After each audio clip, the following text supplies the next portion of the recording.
Right, good afternoon. Just arrived at my apiary.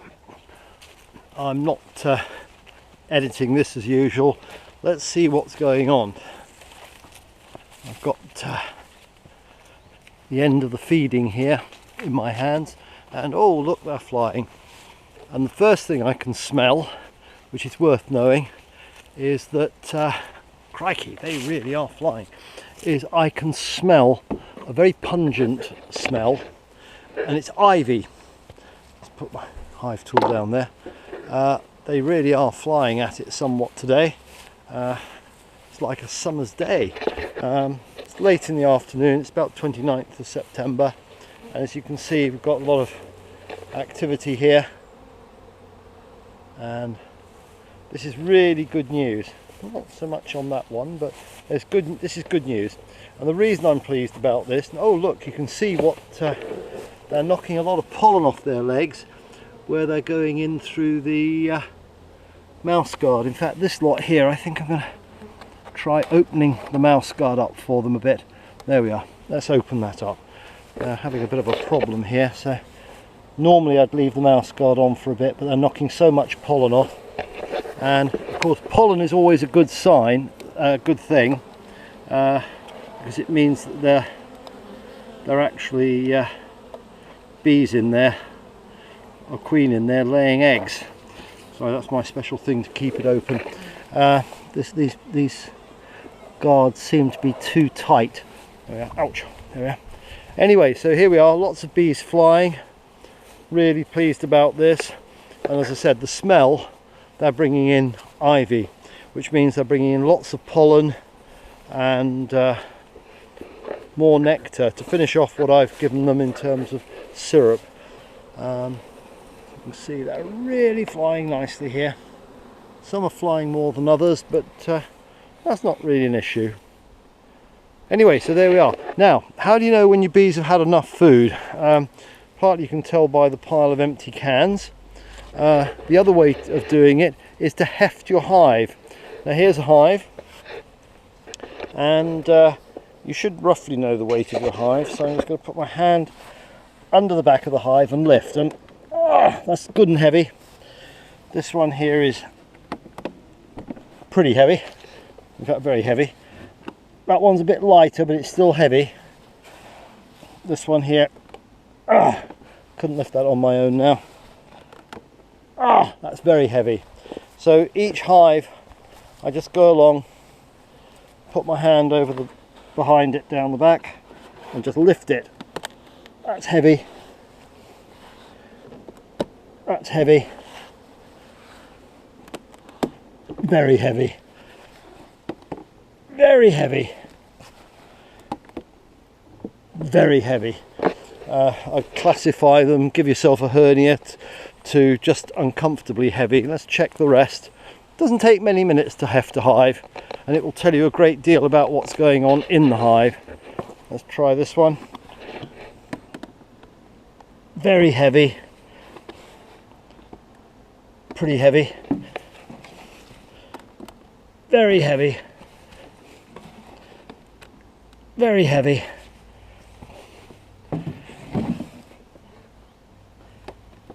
Jolly heavy. We've had some high winds that have blown some of the empty cans around. I'll be taking those away with me today probably. And that's pretty heavy as well. So all of those hives there look very heavy. Nukes are a bit harder to classify because they're so much smaller. Okay, try this one. That's nice and heavy, and that's not as heavy as I'd like, but not bad. Let's try this one over here.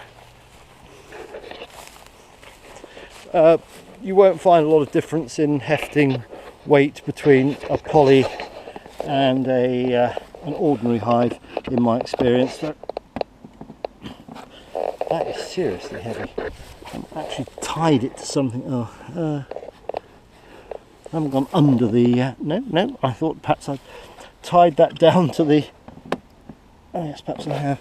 Perhaps I'm lifting the stand as well. Let's just check. No, that's not attached.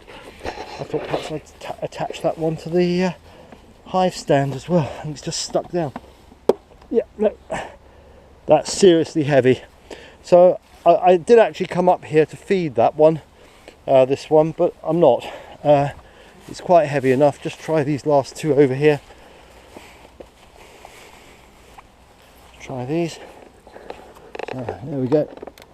Oh, that's nice and heavy. And finally, this one here. Yeah, that's. Well, I'm really pleased. They're all very heavy. However, let's see. 1, 2, 3, 4, 5. Got 5 cans of syrup there, which I've used up. These are Jonathan's. He'll heft his later. 5. Hang on. 6, 7, 8, 9, 10, 11, 12 cans there. 13, 14, 15, 16, 17, 18, 19, 20. That one's half full.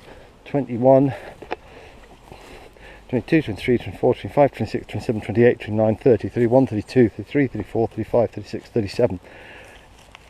If my arithmetic's right, I've fed 37 cans of syrup. That is through the end of the summer.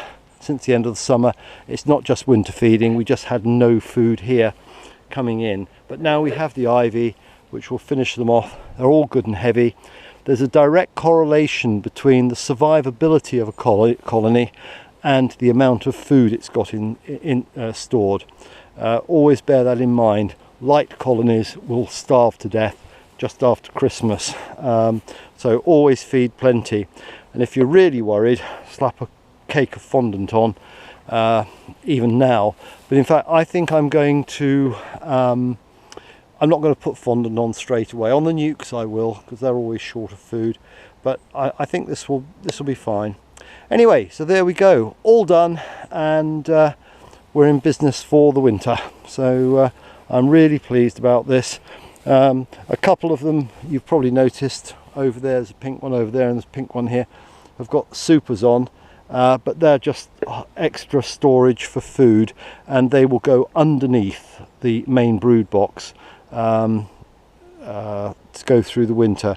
Any supers that I leave on always go under the brood box, because they clear them out and lift up the food to the top. So there we are. We've got 3, 4, 5, 6, 7, 8, 9, 10, 11, 12, 13, 14, 15, 16, 17, 18, 19 colonies plus 4 nukes to go into the winter. So I'm really pleased with that. Good summer's work building them up, and I have fed an awful lot of food, but then again it means I'll hit the ground running next spring with good stores, and I haven't got to worry about them starving during the winter. If they die, it's down to disease or other problems, but no, they're doing really good. And as you can see, they're really working hard today, so I'm really quite pleased with them. Anyway, that's that. End of the summer. They're all going to bed now, and they will be left alone now, probably until the end of October, when I will take out the Varroa treatment I put in, and then finally in December, round about the shortest day when there's very little brood, I shall open them up and I will give them oxalic acid treatment, and if I think they're getting a bit light, I shall feed them a pack of fondant. But there we are. We'll see how the polyhives go through the winter. I have great hopes for them, actually. I think they're going to be really good. Okay, there we are. As I said, I've been very pleased with poly floors and poly roofs for the last few years, and I've now made the move into complete poly hives, so I'm hoping to see some real improvements in bee health there. So that's that. So I'm not even going to have to feed now. Take care. Bye.